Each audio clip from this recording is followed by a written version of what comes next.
میں ہوں سحر بلوچ اور آپ دیکھ رہے ہیں BBC اردو کا کورونا وائرس سے متعلق مختصر دورانیے کا خصوصی بلیٹن۔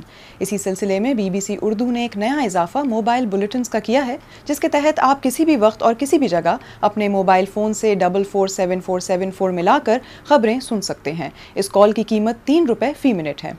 بلیٹن کا آغاز عالمی خبروں سے کرتے ہیں۔ اگر جان ہاپکنز یونیورسٹی کے اعداد و شمار دیکھیں تو اس وقت دنیا بھر میں 2,62,00,000 افراد کورونا وائرس سے متاثر، جبکہ 8,67,000 افراد اس سے ہلاک ہو چکے ہیں۔ انڈیا کی بات کریں تو اس وقت انڈیا دنیا کا تیسرا سب سے زیادہ متاثرہ ملک ہے اور وہاں متاثرین کی تعداد میں تیسرے روز بھی 70,000 نئے کیسز رپورٹ ہوئے ہیں۔ اس وقت انڈیا کے مختلف شہروں میں جہاں ماسک پہننا اور سماجی دوری کا خیال رکھنا ممکن بنایا جا رہا ہے، وہیں شہریوں کو کووڈ ٹیسٹ کرنے کی بھی تلقین کی جا رہی ہے، جبکہ برطانیہ میں کووڈ-19 کے متاثرین میں کمی دیکھنے میں آ رہی ہے اور BBC کے ہیلتھ رپورٹر نک ٹریگل کی رپورٹ کے مطابق مارچ کے بعد انفیکشنز ریٹ میں خاصی کمی دیکھنے میں آئی ہے اور ہسپتالوں میں بھی کووڈ مریضوں کی تعداد خاصی کم ہوئی ہے۔ لیکن اس کے ساتھ ہی حکام نے یہ خدشہ ظاہر کیا ہے کہ موسم سرما میں کووڈ کیسز بڑھ سکتے ہیں۔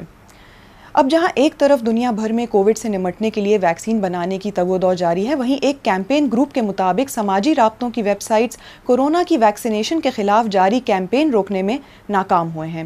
Center for Countering Digital Hate کے مطابق فیس بک، ٹویٹر اور یوٹیوب پر ایسی 900 سے زائد مثالیں موجود ہیں جن میں صارفین نے کووڈ ویکسین کے خلاف غلط خبر یا اس کے استعمال کو روکنے کے بارے میں کیمپیننگ کی ہے اور اس بارے میں ان ویب سائٹس نے کوئی ٹھوس اقدام تاحال نہیں اٹھایا ہے، جبکہ اس برطانوی ادارے نے برطانوی حکام کو اس سلسلے میں کارروائی کرنے کا بھی کہا ہے۔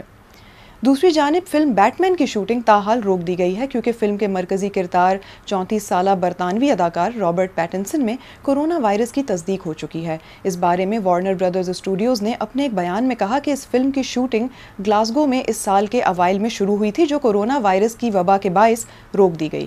رابرٹ میں کورونا وائرس کی تصدیق لندن میں فلم کی شوٹنگ دوبارہ شروع ہونے کے کچھ دنوں بعد ہوئی ہے، جبکہ افریقہ میں کووڈ-19 سے ہونے والی ہلاکتوں کی شرح کم ہے اور ماہرین کا کہنا ہے کہ جہاں غربت اس وبا کے پھیلنے کا سبب تھی، کہیں اب وہ ہی اس کا حل تو نہیں۔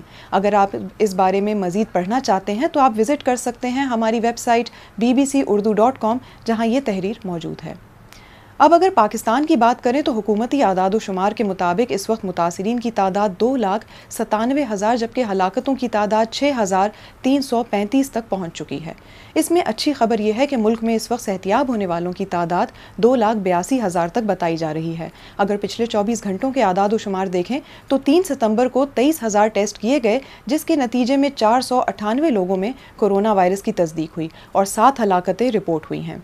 جبکہ بلوچستان سے بڑی خبر یہ ہے کہ پچھلے 24 گھنٹوں کے دوران بلوچستان کے 13 اضلاع سے کورونا وائرس کے 110 متاثرین سامنے آئے ہیں۔ کورونا وائرس کی وبا شروع ہونے سے لے کر اب تک بلوچستان سے کورونا وائرس کے 13,000 مثبت کیسز سامنے آئے ہیں، جن میں سے زیادہ تر کوئٹہ، کیچ، خزدار، جعفر آباد، لسبیلا اور مستونگ سے ہیں۔ اس سے پہلے حکام کی جانب سے کہا گیا تھا کہ یہاں متاثرین کی تعداد میں کمی واقع ہوئی ہے، لیکن اب ایک بار پھر اضافہ دیکھنے میں آ رہا ہے اور اس متاثرین کی بڑھتی ہوئی تعداد کی وجہ ٹیسٹنگ کی تعداد میں اضافہ بھی بتایا جا رہا ہے۔ اس کے ساتھ ہی اس خصوصی بلیٹن کا وقت بھی ختم ہوا۔ اگر آپ کورونا وائرس سے متعلق مزید جاننا چاہتے ہیں تو آپ وزٹ کر سکتے ہیں ہماری ویب سائٹ bbcurdu.com۔ اگر آپ کے کوئی سوال ہیں تو آپ ہمارے سوشل میڈیا پیجز کے ذریعے ہم سے پوچھ سکتے ہیں۔